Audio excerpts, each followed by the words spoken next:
If you've got an Audi A4 Cabriolet, one of the things that you'll experience over the lifetime of the car is this switch here becoming intermittent or failing altogether. This second-hand replacement part here came from eBay. It arrived in super quick time from these parts here, Global Parts, and there you go. There's a 5% discount code in case you need to replace your window switch. There are two ways to get this window switch out. The whole unit comes out. One way is to very carefully lever a screwdriver under the corner, or better still, a plastic trim tool. The other way is to find this little hole here and actually push up on it, and that should allow you to lever this out. This switch is kind of hinged at the back and has a catch here on the front, so you're going to be pushing up at that angle there to try and release this switch.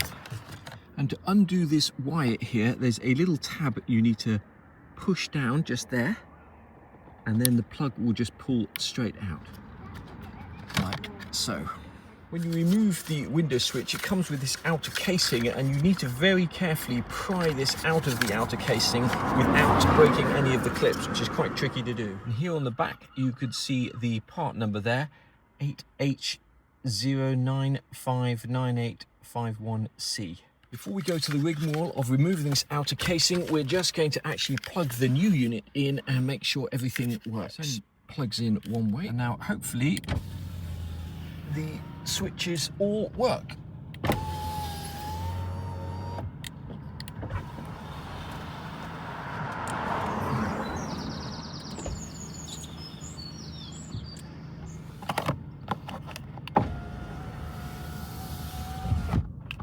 Now it is quite tricky to get this outer casing off without cracking any of the tabs.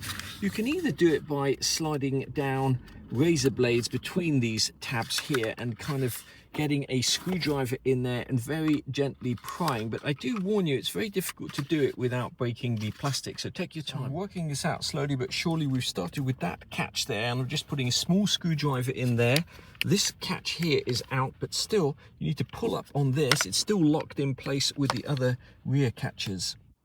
Eventually, after a lot of battling, you will be able to remove the center section. Clicking it back in is dead easy. Here is that casing, and you can see the 6 tabs that hold it in. So the new part just clicks straight in, put it in nice and straight, and it should just go straight in like that.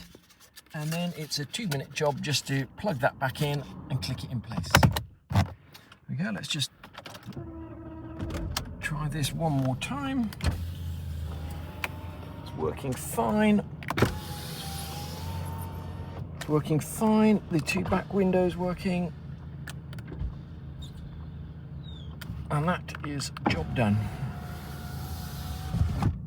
I'm just going to finish this video by taking this to pieces. It is glued together, so by taking it to pieces, I'll probably end up cracking the casing, but I'm interested to see what is going on inside. All of the micro switches work, and yet the windows don't go up and down. So let's take this to pieces and have a look. As I've said many times before, it's important to wait until the wife has left the house so she does not see you using either the cooker or the sink or anything else for car stuff. Once you've cut around the edges, I managed to actually crack this, but it makes it slightly easier to take this off. If you take this off the other way around, a whole load of bits will fall out. So if you take it off this way around, you can see the switches and the circuit board. You can see there's not really much you can potentially fix or do on here. I imagine that some of these traces, if we took this circuit board out, might have corrosion on them. But this here, if you take it out the other way, all of these bits will fall out. So there's 2 of these little silver pads for each switch. So this is not really a serviceable item, at least not for somebody of my competence. This does only fit back one way. You'll see there's 3 holes there and there's 3 prongs there. So if you do decide to take it to pieces, it does only fit back one way. But I think you're better off just getting another one from eBay. They're about 25 or 30 pounds.